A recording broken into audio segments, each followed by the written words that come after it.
Endometriose.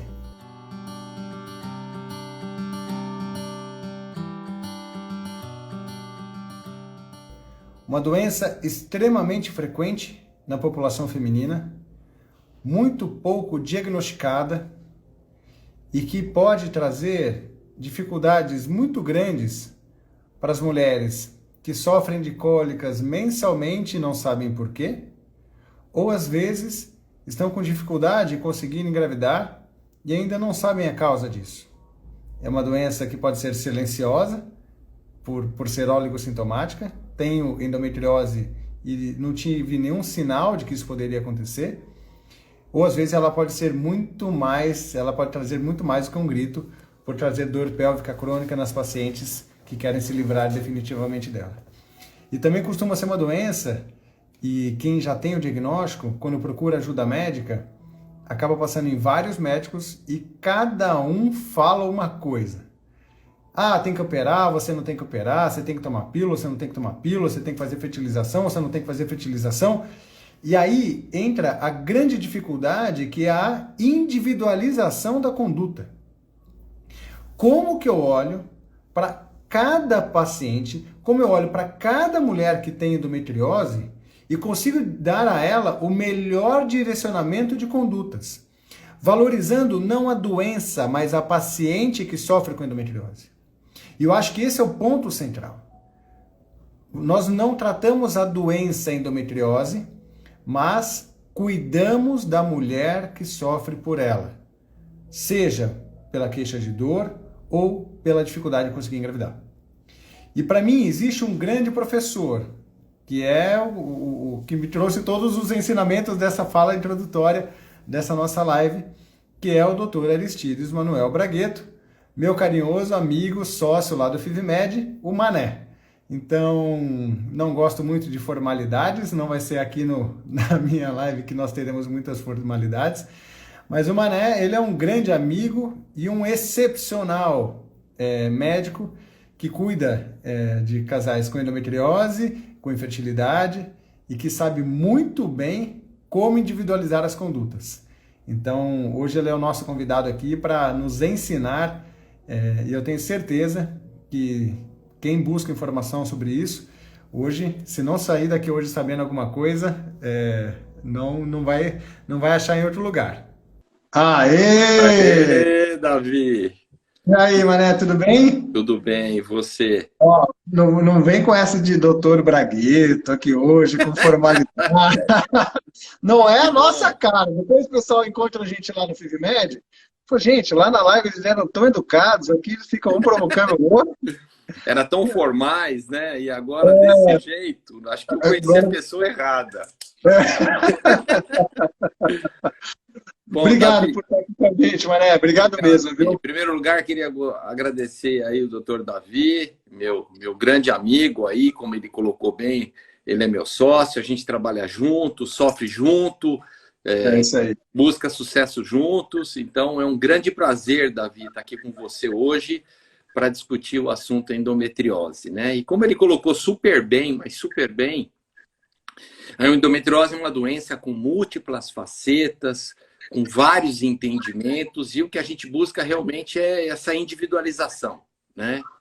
Então eu vou falar um pouquinho disso, é isso, Davi? Sigo falando um pouquinho da O endometriose? que que é endometriose, Mané? Porque Bom, assim, tudo bem, porque o pessoal que acompanha a gente nas redes sociais, eles são pós-graduados já, né? De tanto que já certo, pesquisaram.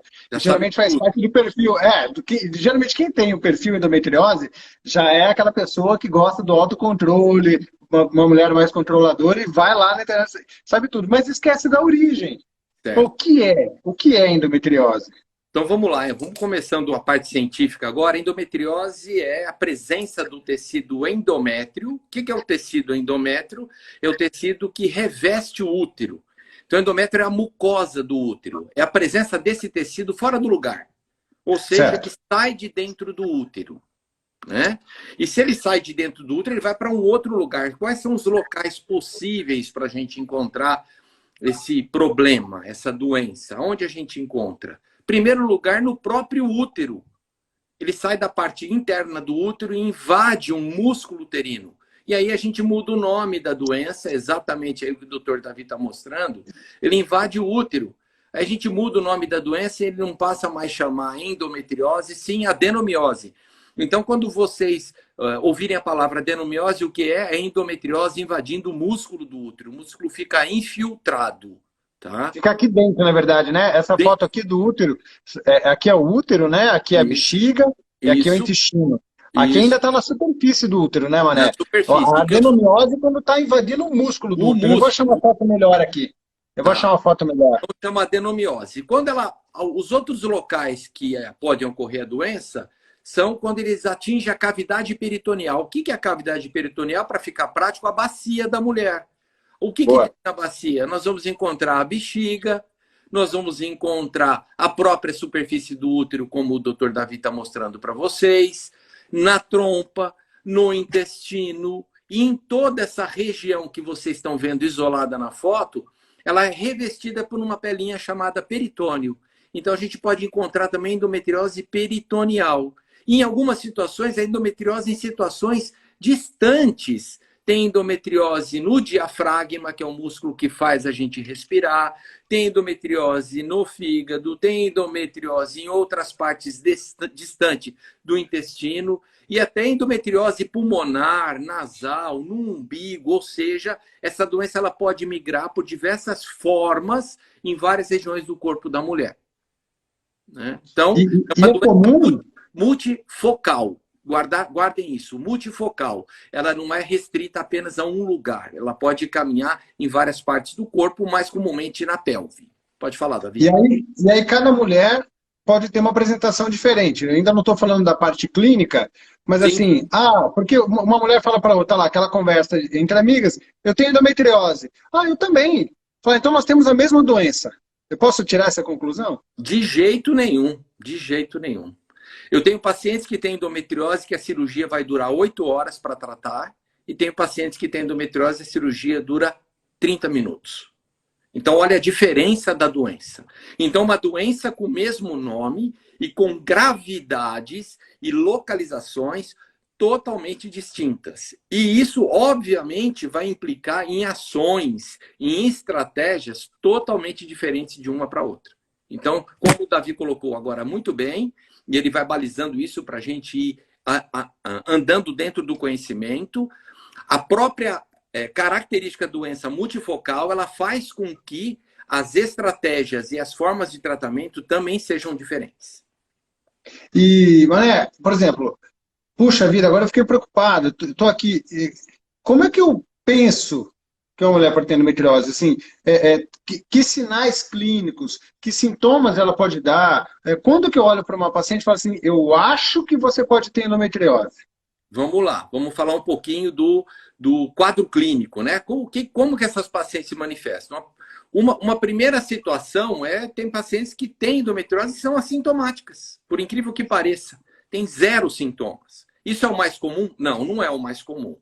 O mais comum é ter 2 pilares que sustentam a palavra endometriose. O pilar 1 chama-se dor. E essa dor, muito característica no período menstrual. É aí que predomina. Algumas mulheres com dor no período ovulatório também. Mas o básico, forte, o que sustenta principalmente o quadro clínico é a dor no período menstrual. O segundo quadro, também tão importante quanto a dor, é a dificuldade para engravidar. Então, uma doença baseada em 2 pilares, um chamado dor, outro chamado dificuldade para engravidar. Então, os 2 problemas, eles andam, em grande parte das pacientes, juntos. Então, quem eu desconfio? Quem tem cólica para menstruar. Nossa, mas muita gente tem cólica para menstruar e não tem dificuldade para engravidar. As múltiplas faces da doença. E muita gente só tem dor, não tem dor, tem dificuldade para engravidar e não tem muita dor. Então, começamos a entender que a doença ela tem manifestações diferentes em cada pessoa. Tá bom? Então, dor e dificuldade para engravidar são os 2 pilares clínicos da endometriose. E é uma dor que precisa geralmente de remédio. Não dá para levar sem. Então, um parâmetro que a gente tem para entender a intensidade da dor no bate-papo é Você precisa tomar remédio? Nossa, doutor, eu preciso tomar todo mês. Em algumas situações, eu parar no pronto-socorro. Essa paciente é uma forte candidata a ter endometriose. É muito comum, porque, por exemplo, duas situações que são muito comuns, né? Quando nós fazemos a anamnese. Mas, doutor Davi, doutor Bragueto, eu sempre tive dor na menstruação, fiz rotina com o ginecologista, ia conversa com a minha mãe, ela falou, não, ter dor na menstruação é normal. E isso vai empurrando, vai empurrando, vai empurrando. Então, se existe a queixa de cólicas menstruais, eu preciso, no mínimo, pensar na possibilidade de endometriose. Então, não é um sinônimo. Eu tenho dor, eu tenho endometriose, pelo que eu entendi na explicação. Então, não posso Perfeito. concluir isso. Mas, no mínimo, pensar na hipótese de ter. Isso mesmo. Ok? Perfeito. O mesmo vale usando o raciocínio do que você fala para infertilidade. Tem quantos não são os casais que têm infertilidade, não sabem por que ainda não conseguem engravidar? E aí o médico fala, ou a própria paciente que já foi no Google ler, fala assim, mas eu não tenho cólicas, endometriose está afastada. De jeito nenhum. Como eu falei, tem pacientes que a única manifestação da endometriose é a dificuldade para engravidar. Então o médico que cuida dos casais com infertilidade tem que estar atento a essas duas situações, dificuldade para engravidar e dor. Dentro do quadro dor, Davi, eu quero colocar alguns pontos que são muito importantes e que mudam e que aumentam o atraso no diagnóstico. O primeiro ponto muito importante são os analgésicos e anti-inflamatórios. Hoje nós vivemos uma era de medicações extremamente potentes. E essas medicações fazem com que as pacientes tolerem por mais tempo o quadro doloroso. Perfeito. É comum eu chegar com pacientes no consultório e falar, doutor, eu vinha tomando Tramal, estava resolvendo, agora não está resolvendo mais. Então lá quando ela começou a tomar o Tramal, provavelmente a endometriose já não era uma endometriose inicial. Entendi. Então a evolução das medicações para dor, que é muito bom para os pacientes, a gente fica feliz de ter medicamentos potentes, elas retardam o diagnóstico. Esse é o primeiro problema de retardo do diagnóstico. O segundo problema é que boa parte das pacientes que têm endometriose vão estar tomando anticoncepcional numa fase da vida aí, entre os 20, 25 anos, 28 anos, ou ainda quando não chegou o momento para engravidar, 30 anos. E também o anticoncepcional é uma forma de tratamento da dor da endometriose. Então aí o diagnóstico também fica retardado lá para os seus 33, 34, 35 anos. E nós sabemos bem que nesse momento a qualidade e a quantidade de óvulos vai também reduzir. Então eu passo a ter dois problemas. A endometriose que ficou retardada e a idade que avançou. Então o anticoncepcional oral, em alguns casos até contínuo, a paciente passa a tomar contínuo para ficar sem a menstruação e não ter dor, como também os analgésicos e anti-inflamatórios potentes, faz com que essa paciente retarde a descoberta e o diagnóstico da endometriose. Mascara a queixa. Isso aí. E o tempo evolui e quando vai ver, tá lá. Já avançou e tá lá. Exatamente. Mas você falou, mascara dificulta o diagnóstico, para fazer o diagnóstico eu tenho que investigar, vamos fazer, perfeito. Como é que eu faço esse diagnóstico? Que exame eu tenho que fazer para saber se eu tenho ou não tenho? Agora eu fiquei preocupado, eu estou aqui, eu tenho cólica, eu não sabia que poderia não ser assintomática, e eu quero saber se eu tenho ou não tenho endometriose. Perfeito. Que exame eu faço? Eu vou fazer um pulinho, voltar 30 anos, tá? Vamos fazer a pergunta que o Davi me fez há 30 anos atrás. Eu sou mais. Eu acho que eu não estava nem aqui nessa época. Eu tô achando também. Eu ia falar exatamente isso. Só estava eu. E acho que todo mundo que estava na live não estava aqui, só estava eu. Mas vamos lá. Vamos imaginar que eu voltei 30 anos atrás. Eu tinha um quadro clínico sugestivo, atendia a paciente. A minha única ferramenta para fazer o diagnóstico chamava-se laparoscopia. A gente operava os pacientes sem ter a menor noção da possibilidade de ter ou não endometriose. Ok? Então, o diagnóstico há 30 anos atrás era cirúrgico, apenas cirúrgico. Eventualmente, o ultrassom via problemas no ovário e sugeria a endometriose. Mas os ultrassons eram de baixa qualidade, de baixa resolução e não conseguia ver a doença. Vamos pular agora 15 anos. Aí o Davi já apareceu. 15 anos você já estava aí, Davi. Vamos lá. 15 anos você já chegou. Eu vou jogar Aí, videogame. isso. Aí o que aconteceu? A qualidade das imagens do ultrassom melhoraram. Então, eles começaram a dar indícios. Olha, essa paciente deve ter endometriose. Tá? Então, aí nós começamos a ter informações de imagens mostrando a endometriose. E aí, se a gente puxar um pouquinho mais, aí, há 10 anos atrás, nós tivemos um grande avanço dentro do diagnóstico da endometriose, que é um exame não muito confortável, não muito agradável, que se chama ressonância magnética. Então, hoje nós temos dois pilares muito importantes no diagnóstico, que é a ressonância magnética da pelve, e tem todo um preparo para isso, quem já fez sabe, ou também com o mesmo preparo, ultrassons de altíssima resolução, com profissionais capacitados para o diagnóstico da endometriose. Então, hoje a ferramenta básica que nós temos em mãos, em casais suspeitos, como o Davi colocou, é a ressonância magnética, feito também por bons radiologistas e bons centros, porque pode Vamos passar... frisar isso? Hã? Vamos frisar isso, porque a Vamos. ressonância dá a sensação de que o aparelho dá o diagnóstico. Porque assim, o que você fez? Eu fiz uma ressonância. Ninguém fala com quem fez a ressonância. Quando Isso. vai fazer ultrassom, as pessoas já vão falar, eu fiz ultrassom com o doutor fulano. Perfeito. Aí quando falam a ressonância, dá a sensação que o aparelho faz o exame e o aparelho dá o laudo. Perfeito. E não é bem assim, não, né, Mané? Nem o ultrassom, nem a ressonância depende do operador. Tanto o doutor Davi como eu, nós acreditamos que a diferença no tratamento e na saúde das pessoas é quem segura a caneta. Se é o radiologista, se é o ginecologista, se é o médico especialista em reprodução humana. Então faz diferença. Então um bom radiologista e um bom ecografista nos ajudam muito e principalmente em dizer aonde ela está. O planejamento cirúrgico depende de onde está a doença. Então, além do diagnóstico que esses exames nos proporcionam hoje, eles também nos fazem uma preparação de como eu vou realizar a minha abordagem terapêutica. Então, os exames de imagem, eles são extremamente importantes para nos direcionar qual a melhor ação para cada casal. Começa aí a diferenciação entre as duas pacientes que o Dr. Davi colocou no começo, que dizem que têm endometriose. E aí eu vou enxergar quem são cada uma, ok? Quem tem uma endometriose grave ou não. Lembrar que as endometrioses muito iniciais, nenhum desses dois exames pegam. Então, a ressonância magnética e o ultrassom transvaginal, especializado para endometriose, eles vão chegar perto aí dos 70%, 75% dos diagnósticos, mas 15% não são diagnosticados. Então, volta e meia, algumas pacientes fazem a laparoscopia e vão enxergar alguns focos lá. Mas os casos graves, esses dois métodos pegam, o que é bem importante para a gente.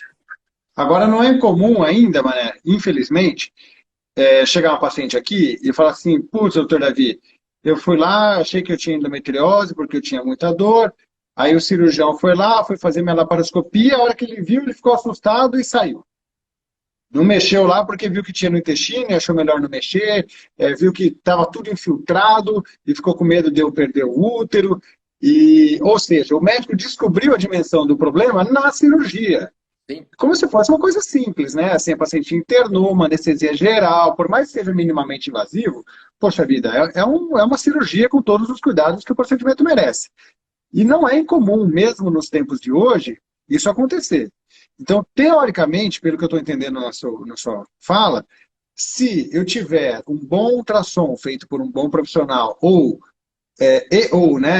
uma boa ressonância magnética também feita com bom laudo, eu consigo preparar como eu vou entrar para essa cirurgia. É isso que você está me descrevendo. Fala, poxa, se a conduta é cirúrgica, se for cirúrgica, daqui a pouco a gente discutir as condutas, como eu vou entrar para essa cirurgia?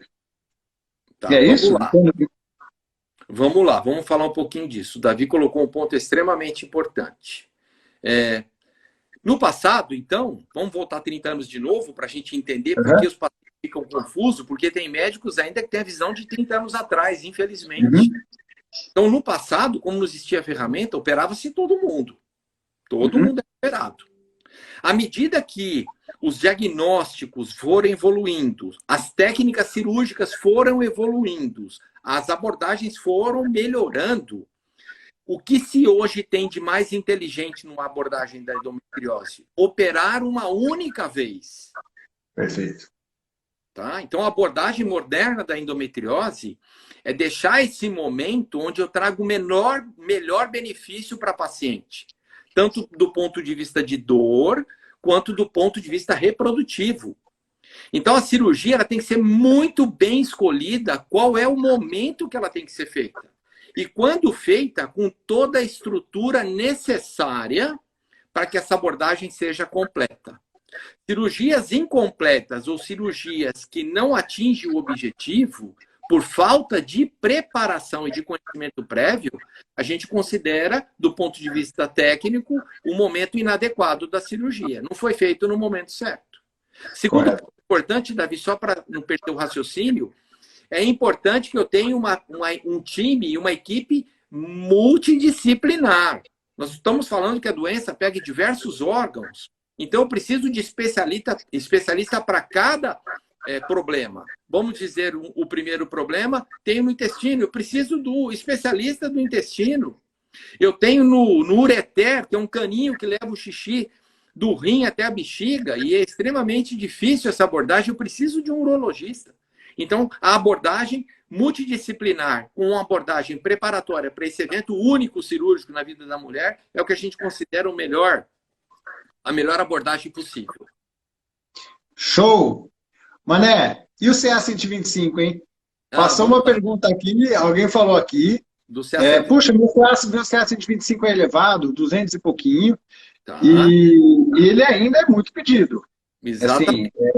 E eu queria ouvir sua opinião. Vamos falar um pouquinho do CA125. O CA125 é um exame feito através de uma coleta de sangue, tá? E nós vamos procurar esse marcador que está associado com mulheres com endometriose. E o estar associado não significa dizer que isso existe só em quem tem endometriose. Então, isso que a gente chama de sensibilidade, ou seja, o que essa dosagem pode me fornecer de informação é o quanto que está alterado e que as pacientes realmente têm endometriose. Então, como ele é produzido em outros sítios do organismo, ele não é exclusivo da endometriose, ele também não é um exame que a gente usa para definir categoricamente quem tem e quem não tem. Mas ele é um bom exame, Davi, para a gente usar evolução do tratamento. Ou seja, eu fiz uma cirurgia, tratei a doença, vamos ver quanto reduziu o CA125 e para recidiva também, quando a doença volta. Tá? Para mim enxergar o retorno da doença, o aumento desse CA125. Então, para diagnóstico, ele não tem muita força, mas para segmento, tanto do tratamento quanto da recidiva da doença, ele pode ser usado. Passou uma pergunta aqui perguntando sobre a tomografia. Se também pode fazer diagnóstico. A ressonância tem uma capacidade muito melhor, né, do que a tomografia. Posso dizer que é uma evolução, né? A ressonância vem como uma evolução para melhorar a definição das imagens, não, Mané? É isso mesmo. A tomografia não é um exame pedido pelo ginecologista. Porque tanto a imagem do ovário, do útero, na tomografia, ela fica muito ruim. Então, a ressonância, indiscutivelmente, é o exame, vamos dizer, de eleição. A tomografia pode trazer algumas imagens melhores, talvez um pouco que a ressonância, em algumas situações muito específicas que não vale a pena discutir, na parte intestinal, que ela pode ser um pouquinho melhor. Na parte ginecológica, indiscutível, é ressonância e ultrassom. Perfeito. E a esterossalpingografia não vê endometriose. Não. Então, respondendo aqui, assim, ela pode nos dar algum indício de alguma alteração nas tubas uterinas, podendo levar à infertilidade. Mas não necessariamente, e que pode falar, poxa, será que tem endometriose? Então pode ajudar na hipótese diagnóstica, mas não é um marcador diagnóstico de endometriose, aqui respondendo a pergunta da Anne. E passando aqui também, eu vi o comentário que passou aqui, Mané, te elogiando, doutor Anjo, fez meu tratamento, meu bebê vai nascer, assim, uau. Quem conhece o Mané, vai andando com ele, ele já deve ter mais filho aí de tratamento. Você não consegue andar com ele. Pensa no homem que querido, né? Então, faço aqui também as minhas palavras. Obrigado. Bom, beleza. É, então, eu já fui lá, pedi os exames e vi, olha, existe endometriose. E aí, eu quero começar a cuidar dessa paciente. Ótimo. Uma das coisas que as pessoas costumam, quando começam a conversar sobre isso, é como tratar a endometriose. Aí eu queria mudar, eu acho que nós temos que mudar a forma de perguntar, começar perguntando. Como cuidar da paciente que tem endometriose? Porque Perfeito. da forma como você falou, né, assim, existem dois grupos de pacientes, dois não, diversos grupos de pacientes aí. Perfeito. E, didaticamente, eu vou tentar dividir em dois, em três. E eu vou dividir em três, tá bom? Só para Tá. você entender como eu quero organizar a sua Conduzir. resposta. Perfeito. Paciente um, eu tenho dor como queixa principal. Às vezes não estou nem tentando engravidar, certo? Eu estou Tá. com dor, eu tenho dor pélvica, tenho cólicas menstruais intensas, eu estou preocupado se pode ser endometriose, e eu fui lá, fiz os exames e confirmou endometriose. Tá Doutor, mas bom. não quero nem engravidar ainda. Perfeito. Não tenho parceiro, não é a minha. Essa é a Perfeito. paciente um. A Tá. paciente 2, eu Ótimo. estou tentando, eu estou com dificuldade de conseguir engravidar, Tá bom. não tenho dor, e os exames mostram endometriose. Tá. Paciente 3, Certo. eu tenho dor e dificuldade para engravidar. Perfeito. Boa, Davi. Tá Excelente bom? visão e vai ajudar muito para todo mundo entender as ações que devem ser feitas no cuidado da paciente com endometriose. Isso Você ajuda quer muito. colocar algum quadro? Você quer colocar algum outro grupo ou esses três são bons? Não, eu acho que tá bom. Acho que vai ficar legal para individualizar tratamentos. Tá? Então Tá bom. vamos pensar numa paciente que tem endometriose, tá? Não tem desejo de engravidar e tem dor. Tá? Paciente um, dor e ainda não quero engravidar. Perfeito. Paciente que tem endometriose e não quer engravidar, vou ter dois tratamentos. O primeiro, que é o que é de eleição, tratamento medicamentoso, que a gente chama de tratamento clínico. Indiscutível, esse é o caminho. Cuidado nessas situações que deu uma coisinha de endometriose e já vai operando. Lembra, a abordagem moderna é fazer uma cirurgia na vida. Tá? Então, não operem jovens. Cuidado com os pacientes de 22 anos sendo indicado laparoscopia. Cuidado com pacientes jovens. Então, primeira linha de tratamento é clínico. Então, dentro dos tratamentos clínicos, nós temos um monte de gamas de substâncias que podem dar alívio de dor. Tá? Mais conhecidas aí, que todo mundo conhece, o nome comercial, o Alurene, que é o Genogest, os contraceptivos orais combinados, os DIUs medicados, não o T de cobre, mas o DIU medicado, o Mirena. Então, todos os medicamentos que suprimem a menstruação vão trazer benefícios do quadro do ponto de vista de dor. Então, primeira abordagem de paciente com endometriose, querendo ter uma melhor qualidade de vida, tratamento clínico. A segunda situação do caso do time 1 é você fez várias abordagens, primeira linha de tratamento clínico, segunda linha de tratamento clínico, terceira linha de tratamento clínico. A paciente fala, doutor, eu vou perder meu emprego. Eu falto toda vez que eu menstruo, eu tenho que faltar do trabalho. Eu preciso resolver o meu problema. Essa paciente é uma paciente candidata dentro do tipo 1, que tem dor, a tratamento cirúrgico para melhorar a sua qualidade de vida. Tá? Então, a gente esgota primeiro todos os tratamentos clínicos. Lógico, nós estamos falando de maneira genérica, tem casos especiais. Esgota todas as formas de tratamento clínico. Não resolveu, ferramenta cirúrgico. Muito cuidado para usar a ferramenta cirurgia como primeira opção. Não é a melhor opção de abordagem. Mas, doutor Bragueto, o senhor vai me passar o Dienogest, ou vai me passar uma pílula, ou eu vou tomar um remédio, mas eu não estou tirando a minha doença. Eu estou com medo da minha doença evoluir. Eu estou Tá? com medo. Essa doença fica grave porque, assim, o tratamento clínico melhora sintoma, mas Perfeito. não elimina a doença. E aí Perfeito. nós mesmos comentamos lá atrás que a mulher vai tomando pílula por longos anos e não Perfeito. percebe a doença evoluindo. Perfeito. Então, o que eu falo para essa paciente que está preocupada com a possível evolução da doença, não dos sintomas, Tá bom. para tranquilizá-la? E sendo bem direto, endometriose vira câncer? Tá. Então, respondendo do final para o começo, endometriose não vira câncer. Essa situação é uma situação de exceção. Então, nós, como é uma situação de extrema exceção, nós não indicamos cirurgia para fazer o diagnóstico ou para evitar um câncer. Tá? Segundo ponto, a doença pode evoluir? Pode. Sem dor, doutor Manuel? Sem dor. Infelizmente, a endometriose é uma doença que não tem cura. Ela tem controle. Então, ela pode piorar? Pode. E como a gente faz isso? E o que a gente pode fazer nessas situações? A gente fala que nós não temos que perseguir essa paciente, a gente tem que perseguir. Então, não é porque eu instituí um tratamento clínico que essa paciente ficou livre de acompanhamento e ficou livre de fazer exames para entender o que está acontecendo com a biologia dela. Tem algumas pacientes que entram com tratamento clínico e a doença fica estável. E aí eu posso acompanhar com tranquilidade. E tem pacientes que entram com tratamento clínico, a doença, o sintoma melhora, mas a doença piora.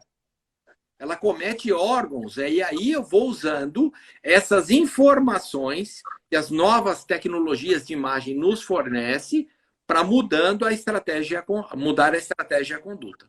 Então, a segunda ação cirúrgica que eu posso fazer no grupo 1 é quando eu tenho piora da evolução da doença. Tá? Então, o acompanhamento é obrigatório, é uma doença crônica. Tem que, pelo menos a cada 6 meses, um ano, fazer o controle da evolução da doença. Bom, aí, essa paciente 1, ela chegou aqui para mim, no consultório, falou, Davi, ainda estou no paciente 1. Davi, ou doutor Bragueto, eu já sei que eu tenho endometriose, então quer dizer que eu não vou conseguir engravidar. Porque eu já tenho esse diagnóstico aí faz tempo, estou tomando meu Dienogest, vou parar a pílula, e eu acho que eu vou direto para a FIV, porque assim, se eu tenho endometriose, eu não vou conseguir engravidar. Tem que ir direto para a FIV porque ela tem endometriose? O que eu falo para ela? Excelente pergunta, Davi. Claro que não. Claro que não. Né? A endometriose, como nós falamos, ela pode afetar a fertilidade. Em alguns casais, é o principal sintoma. Mas tem muitas pacientes que nós descobrimos endometriose fazendo uma cesárea. Eu vejo os focos de endometriose durante a cesárea. Pô, essa engravidou. Então, sempre, indiscutivelmente, lógico, analisando todos os outros parâmetros, a primeira tentativa é que o casal que nunca tentou engravidar, que vão tentar engravidar. Não digo que todos, mas uma parte deles vão com certeza conseguir engravidar. Então, nunca a indicação de FIV é a primeira linha de tratamento. Claro que não. Né? Então, alguns casais vão conseguir, mesmo na vigência da doença e da endometriose. Né?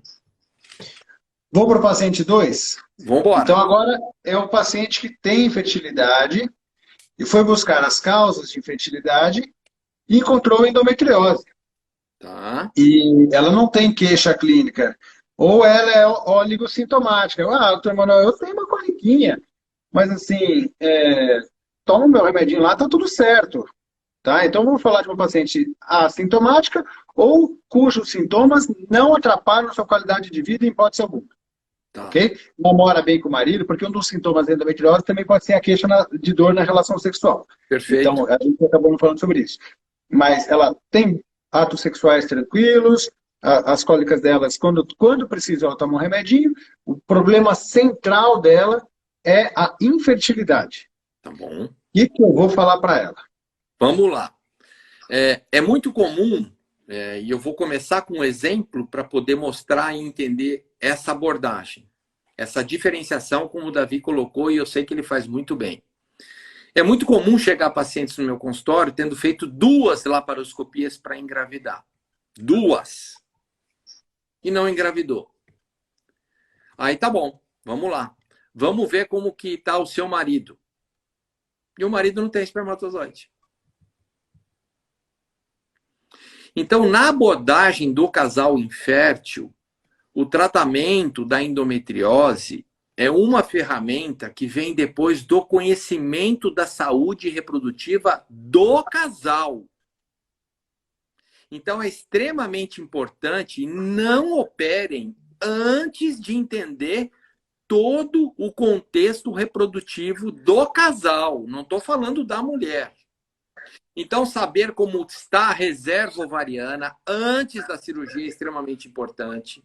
Saber como é o fator masculino antes da cirurgia é extremamente importante. Porque a cirurgia é uma ferramenta para melhorar a fertilidade. Mas para os casais que têm chance de engravidar e que vão ter benefício com a cirurgia. Então, é muito comum a gente atender casais que passaram num cirurgião, um ótimo cirurgião de endometriose, que opera muito bem, que fez uma ótima cirurgia, mas não tem a visão reprodutiva. E aí esse colega vai indicar cirurgia porque ele está vendo uma doença, ele enxergou nos exames. Mas, infelizmente, pensando na esfera reprodutiva, ela não vai trazer benefício. Então, a abordagem do casal 2, que é um casal com poucos sintomas, que tem endometriose, que quer engravidar, é primeiro conhecer a saúde reprodutiva. Depois que isso está finalizado, aí nós vamos usar a cirurgia ou as outras ferramentas que temos para melhorar a capacidade reprodutiva daquele casal. E aí a laparoscopia é uma delas, não é a única. E aí o casal tem que ter o direito de escolher qual que ele prefere, as vantagens e desvantagens de cada método. Não sei se é isso, Davi, que você está falando. É isso. Não, vamos evoluir. Porque daí, do jeito que você está me respondendo, então, você tem que individualizar muito bem. É mais difícil indicar uma cirurgia do que indicar uma fertilização in vitro. Perfeito. Por quê? Porque para eu fazer uma cirurgia, para indicar uma cirurgia, eu preciso ter o cuidado da saúde reprodutiva do casal. Perfeito. Eu posso listar aqui 3 preocupações centrais. Óbvio que existem outras, mas 3 preocupações centrais. A presença de um fator masculino associado. Ótimo. A idade da paciente. Perfeito. E a sua reserva ovariana. Perfeito. Por quê?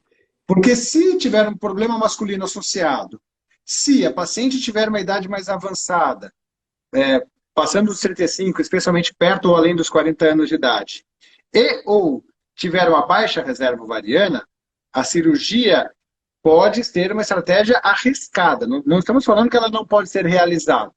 Mas, quando eu faço uma cirurgia, é porque eu quero operar, mandar esse paciente para casa e tentar por um ano, né, Mané? Não vou fazer a cirurgia e fazer uma FIV no mês que vem. Isso mesmo.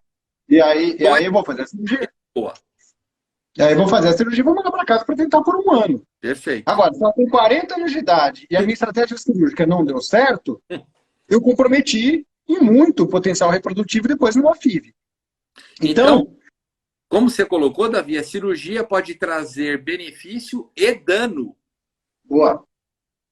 Boa. A escolha da cirurgia, como você falou, individualizando o tratamento, nesse caso de uma paciente mais velha, causa dano.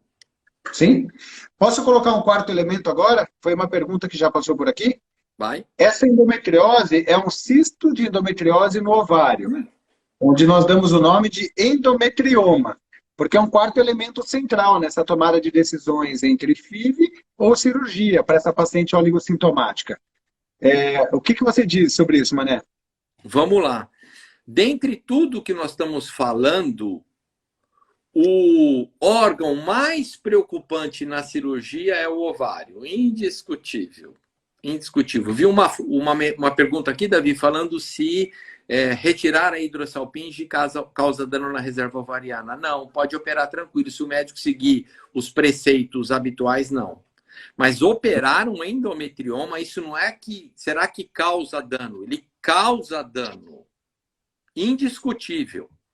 Então, a cirurgia, para quem tenta engravidar, se existe um órgão que tem que ser muito bem abordado, de forma muito inteligente e preocupante no sentido de não danificar, é o ovário. Então, nós temos cirurgias no ovário que são conservadoras e radicais. Tem pacientes que são submetidos a cirurgias brilhantes do ovário, nunca mais vai ter endometrioma, mas nunca mais vai ter óvulo também. Perdeu toda a reserva ovariana. Legal. Davi já cutucou bem aí a onça com vara curta, né, Davi? O ovário é uma grande preocupação nas cirurgias, porque a gente vê isso no dia a dia, né, Davi? Uhum. Então, a cirurgia feita com a visão da reprodução, o ovário é um sinal vermelho. Muito cuidado com cirurgias ovarianas, muito cuidado. Daí a importância de enxergar a reserva reprodutiva a reserva ovariana daquela paciente antes de indicar a cirurgia. Tem que ter o contexto. Então, eu posso resumir assim a nossa paciente 2, Mané? Me corrija. Nossa paciente 2, ela tem infertilidade, ou seja, ela já tenta engravidar há mais de um ano e não conseguiu engravidar naturalmente. Certo? É oligoassintomática, tem pouquíssimos sintomas, ou não tem sintomas e tem endometriose. Certo. Eu estou conversando com ela para pesar essa balança de prós e contras de cirurgia ou FIV. Perfeito. Então, se tiver um fator masculino associado, a idade for um ponto de preocupação, a reserva for um ponto de preocupação e a presença de um endometrioma, FIV. Perfeito. Perfeito. Se você é jovem, tem uma ótima reserva ovariana e ainda deseja buscar as formas mais naturais de engravidar antes de dar um passo para a FIV, laparoscopia. E não tem o endometrioma, laparoscopia. Perfeito. E aí entra a sua individualização, porque daí tem aquelas pacientes que chegam para a gente e falam assim, nós nunca sabemos quem é a paciente que vem à nossa frente. Porque tem aquelas que falam assim, doutor Davi, doutor Bragueto, você vai fazer uma cirurgia, você vai me mandar mais um ano para ficar em casa? Mais um ano tentando nessa tabelinha. Eu com meu marido já estamos aqui que a gente não consegue se ver direito. Já está esse negócio. Você quer me colocar numa mesa cirúrgica para me mandar para casa para ficar mais um ano nessa conversa? Você está de brincadeira. Você tem a FIV aí como opção? Eu vou nesse outro aí. Perfeito. E tem aquelas que eu vou olhar para a gente e falar assim, o quê? O senhor quer indicar fertilização in vitro? Se eu nem fui até a última gota tentando com os meus óvulos de forma mais natural, então a gente não sabe quem é a paciente que está na nossa frente, né? Perfeito. Mas então, o que o Davi colocou dentro desse enfoque que a gente quer trazer para todo mundo aqui, que é essa individualização, e ele está dividindo os grupos de forma muito didática, muito boa, Davi, gostando muito. Tem também o direito da escolha. Né? Então, os pacientes têm que, a partir do momento que entendem o seu problema, a partir do momento que tem o conhecimento da gravidade e dos benefícios e dos problemas de cada ações, eles têm que colocar o seu ponto, o seu desejo. Como você falou muito bem, Davi, tem paciente que entende que a laparoscopia é uma opção e tem paciente que fala que a laparoscopia é um desastre. Eu não quero isso, pelo amor de Deus, e vice-versa. Tem paciente que vai falar que a FIV não é o momento, eu não quero fazer, eu não quero engravidar de fertilização in vitro. E tem gente que vai falar, não, eu não quero esperar mais, eu quero fazer fertilização in vitro. Então, essa parte, vamos dizer, do ponto de vista pessoal, de cada casal, do momento de cada casal, tem que ser respeitada indiscutivelmente. Mas para tomar essa decisão, o casal, eles precisam estar extremamente seguros do conhecimento e da tomada de decisão para não tomar uma decisão, obviamente, social errada frente ao problema de saúde. Né? Show! Muito vamos bem. Vamos para o caso 3? Vamos complicar? Vamos complicar? Vamos. Caso 3. Doutor Manuel, eu tenho muita dor, atrapalha minha qualidade de vida, eu falto do trabalho, quando não preciso ir ao hospital, os remédios que eu tomava antes já não me ajudam mais e também não consigo engravidar. Aí o médico para a pílula para eu tentar engravidar, eu não consigo nem ficar tentando em casa de tanta dor que eu sinto sem minha pílula. Então são aqueles casos que sofrem tanto pela dor quanto pela falta de um filho. Certo. E aí? O que eu faço? Vamos lá. Aí nós vamos discutir junto com essa paciente os riscos, benefícios de cada ação. Vamos começar pela laparoscopia. Vamos caminhar para esse lado. Legal. Vamos fazer a tua laparoscopia para você melhorar da sua dor. Se nós voltarmos um pouquinho para trás, lá no começo do slide do Dr. Davi, nós vimos a endometriose em vários locais. Vou achar ela aqui de novo, né? Vamos lá, que isso a gente entender essa ação. Aquela mesma imagem, né? Aí, achei. Peraí. Essa aqui? Isso. Imagina que essa paciente, o problema principal de dor dela é do útero infiltrado. Ela tem adenomiose. E aí eu vou fazer uma laparoscopia, ela tem 2 pontinhos pretos desse, de 1 milímetro cada um, que não causa praticamente dor. Aí eu vou submeter ela a uma laparoscopia e ela vai continuar com dor. Então, esse intuito de buscar o alívio de dor vai depender de quem eu vou operar. Então, eu preciso conhecer muito bem os sítios e as localizações da doença para entender o quanto a cirurgia vai trazer benefício no quesito dor. Algumas eu vou ter uma ótima resolução da dor, 80%, 90%, 100%. E algumas eu vou ter uma baixa melhora da dor. Ela vai ter a sensação que ela fez a cirurgia de forma desnecessária. Então, essa decisão da laparoscopia no alívio de dor, que é uma ferramenta importante, a gente quer melhorar a qualidade de vida das mulheres, ela tem que ser muito bem discutida, pensada e, do ponto de vista de individualização, saber quem eu estou operando. Quem é o caso? Onde está a doença? Quais são os focos? E aí essa decisão fica mais perto de eu entender o que vai acontecer com o benefício dor com a cirurgia.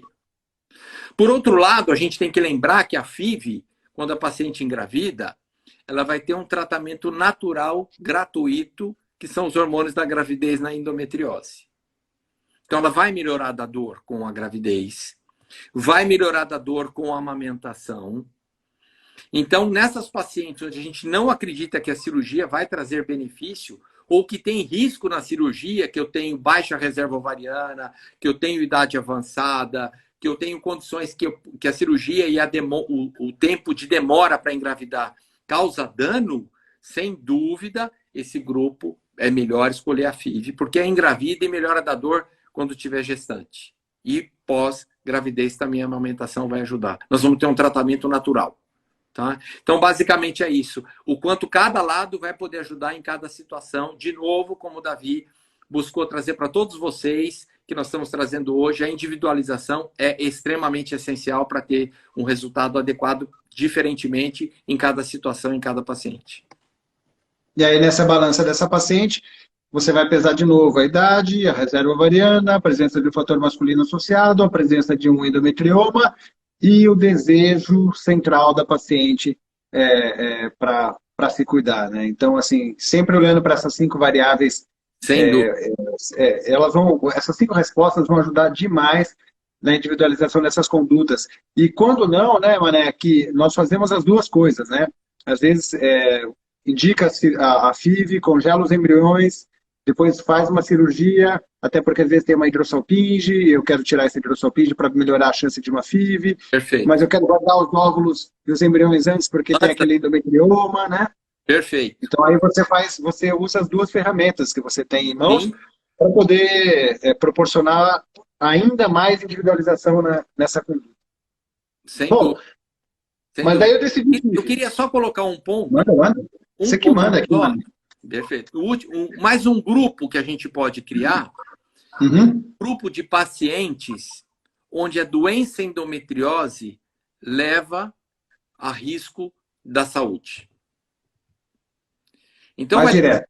Não entendi. Isso. Vai ter um grupo de pacientes que vão ter doenças localizadas em situações que pode comprometer a saúde dela. Boa. Legal. Tem uma endometriose intestinal quase ocluindo o intestino. Perfeito, David. É isso? Isso.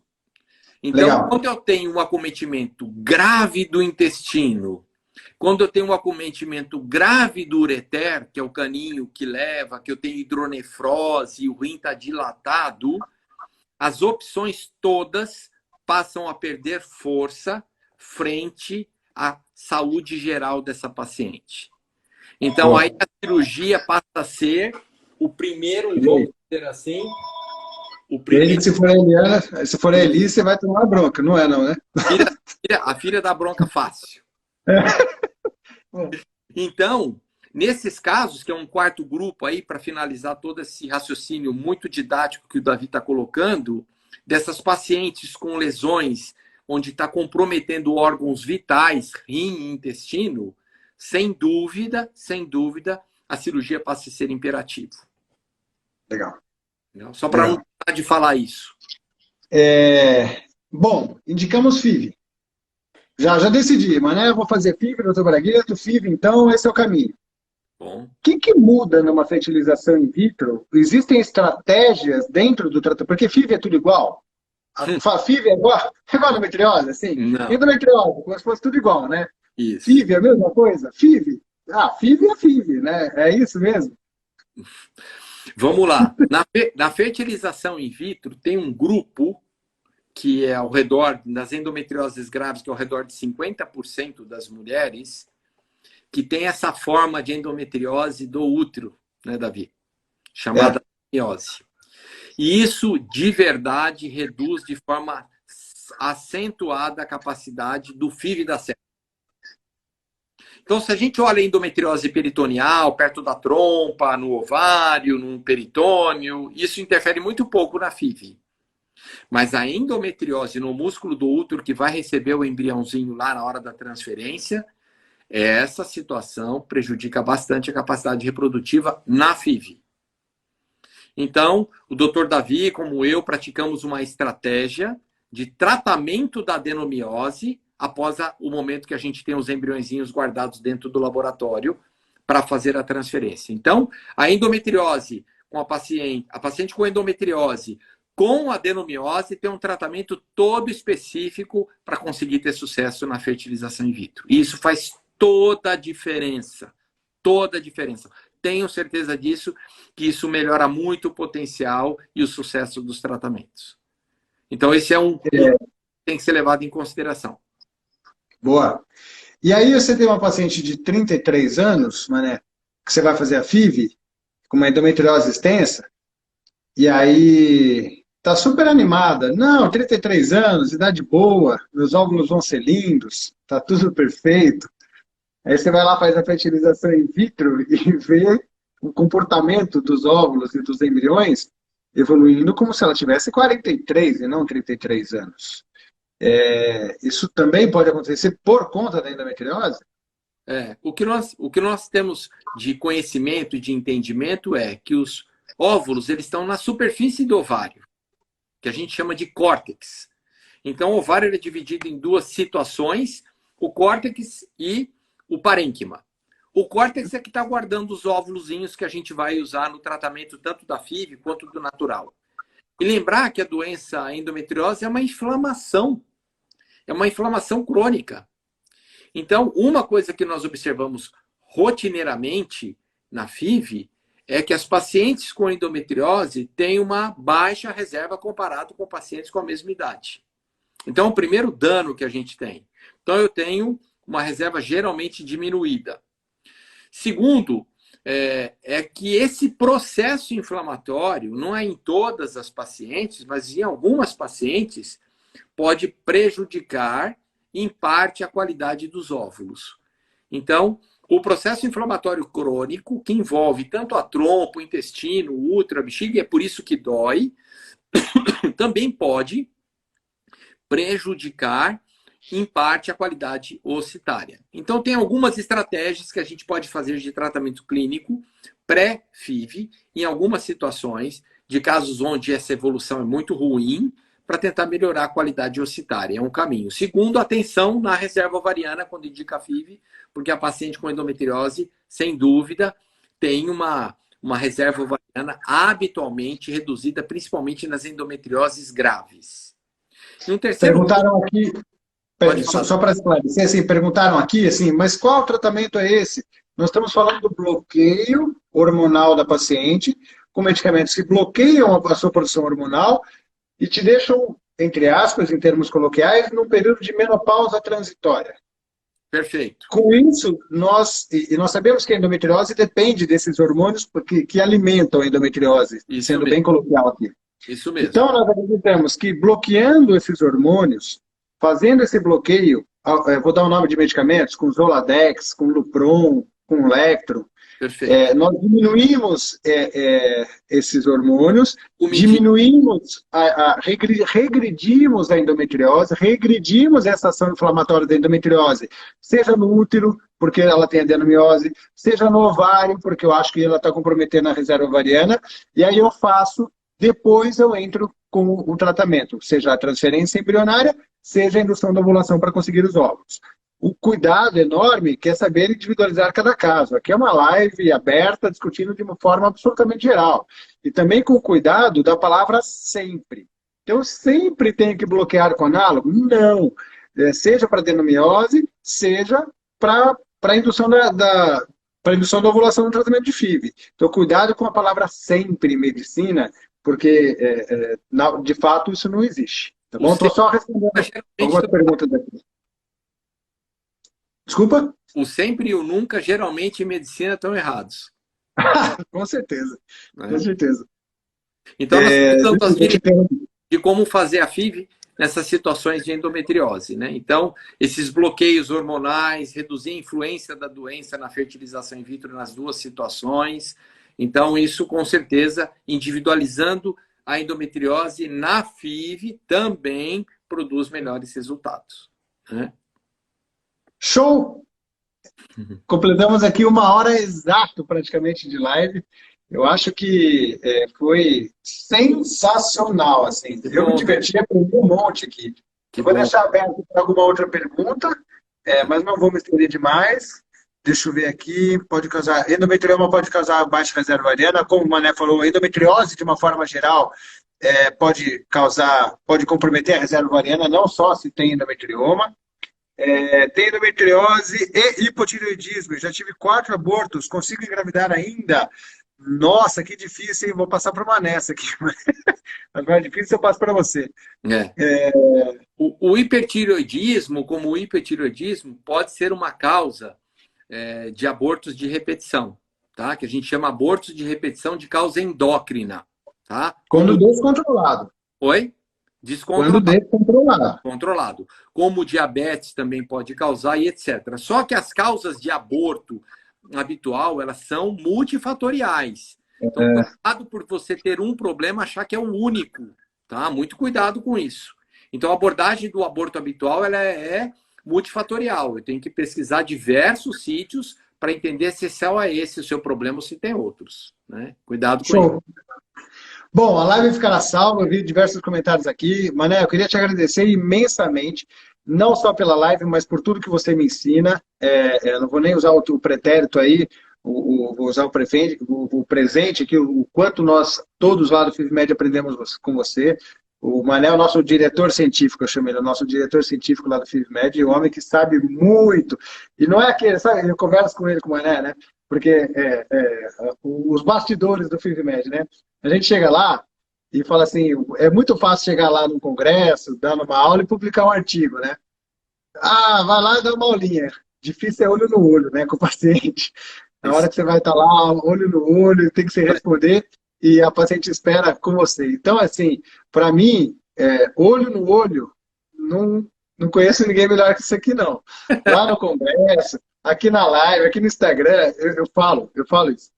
Os melhores não estão nas redes sociais. Eu pego no pé do Mané para que ele também venha para as redes sociais para mostrar o conhecimento deles, mas os melhores, cuidado com a moda das redes sociais, né? Mas os melhores nem sempre estão aqui. E aqui eu faço a minha referência. Hoje a gente está falando de endometriose, mas assim, seja lá qual for o assunto da saúde feminina, o homem sabe tudo de medicina, é um excepcional médico. Então eu queria te agradecer aqui publicamente por tudo que já fez por mim e deixo para você as palavras finais com algum recado que você queira passar para quem está nos acompanhando aí. Legal. Primeiro eu queria agradecer suas palavras, Davi. Eu acho que dá para reduzir uns 90% de tudo que você falou, tá? Mas nós sabemos que o Davi é a nossa energia nova do FIVMed, um médico extremamente dedicado, extremamente envolvido com o que faz, e o melhor de tudo que a gente vê é não só o olho no olho dele, mas o brilho no olho do Davi. O Davi, quando fala dos seus casos, do seu trabalho, a gente vê uma enorme paixão aí, que eu acho que é isso que move a gente. A gente vai todo dia trabalhar, sem dúvida, porque a paixão de poder ajudar as pessoas, de poder construir sonhos e de poder chegar nessa situação de se sentir útil, de produzir, isso não tem preço. Então, Davi, isso eu tenho certeza que você dá e sobra. Então, obrigado você por ter me convidado. Eu quero estar participando aqui, tá? Reduz aí 98%, então. Então, eu agradeço a todos que participaram da live, espero ter ajudado, esse é o intuito. Eu estou aqui porque eu sei todo o intuito do Davi, de trazer conhecimento, trazer boas informações científicas e poder ajudar as pessoas, que é isso que faz o diferencial na nossa vida. Davi, brigadão. Obrigado, Mané. Por participaram da live. Fiquem com Deus aí. Estamos na luta. Contem com a equipe do FIVMed, que nós estamos sempre à disposição aí para poder fazer o melhor por vocês. Tamo junto. Beleza? Boa noite, Deus abençoe todo mundo. Até semana que vem. Tchau, Valeu, tchau. Obrigado. Tchau, tchau. Valeu, Davi. Obrigado. Obrigado, você, Mané.